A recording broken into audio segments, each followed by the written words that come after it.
ไอตู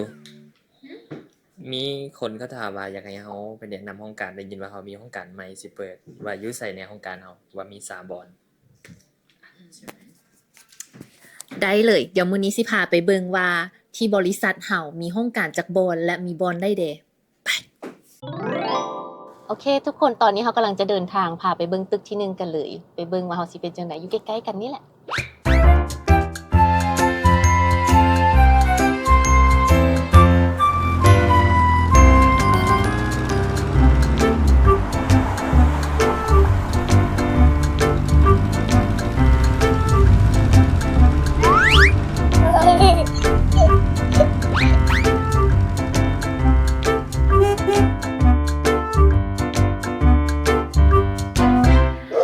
ทุกคนตอนนี้ตู้ๆก็อยู่ที่ตึกที่1ของพวกเฮานั่นเองตั้งอยู่ที่บ้านผลสวรรค์ไตเนาะบอกเลยว่าเป็นจุดแรกที่ว่าบริษัทของพวกเฮาสร้างตั้งอยู่นี่นั่นเองเฮามาเบิ่งภายในกันเลยว่าจะเป็นจังได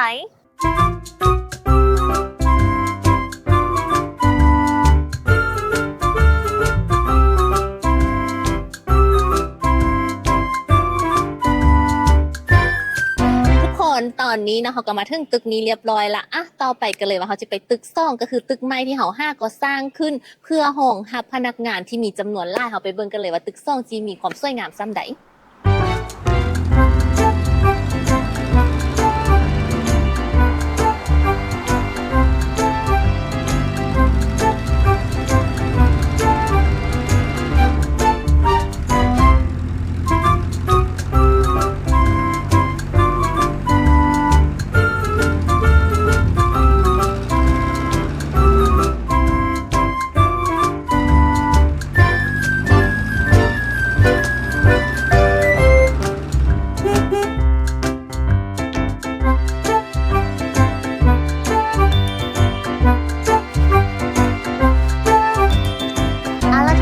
ตอนนี้เขาก็เดินทางมาถึงตึกที่2แล้วเป็นตึกที่เขาสร้างขึ้นมาใหม่เนาะรีโนเวทมาเพื่อสำหรับบริษัทเวียงจันทร์ประกันชีวิตเลยทุกคน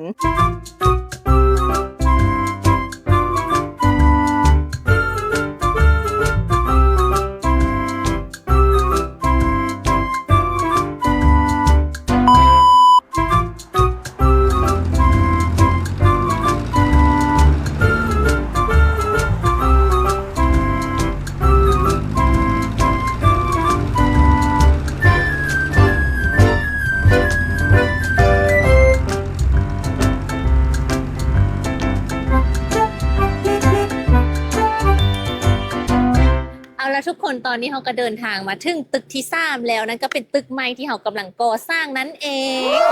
บอกเลยว่าตึกนี้มีหลายชั้นเลือกเกิดเบิ่งจากทุกโมเดลที่เขาได้เห็นนะบอกเลยว่าตื่นเต้นยิ่งใหญ่อลังการเติบหนึ่งเลยมีคนบรรจุจำนวนหลายเนาะสัววากะคาดไม่ว่า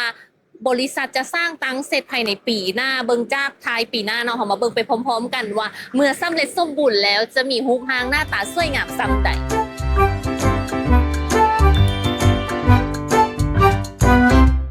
และนี่ก็เป็น3ตึกของกลุ่มบริษัทเวียงจันทร์ประกันภัยที่ตู้ๆพาไปแนะนำและถ้าไปติดตามภาพบรรยากาศกันเบิงว่าการอัปเดตครั้งหน้าที่ตึกใหม่ตึกที่3ที่เฮาพาไปเบิงนั้นจะมีการอัปเดตความสวยงามหลายส่ำใดไปเบิงพร้อมๆกันเลยใน EP ที่2มื้อนี้ตู้ๆขอกล่าวคำว่าสบายดีบ๊ายบาย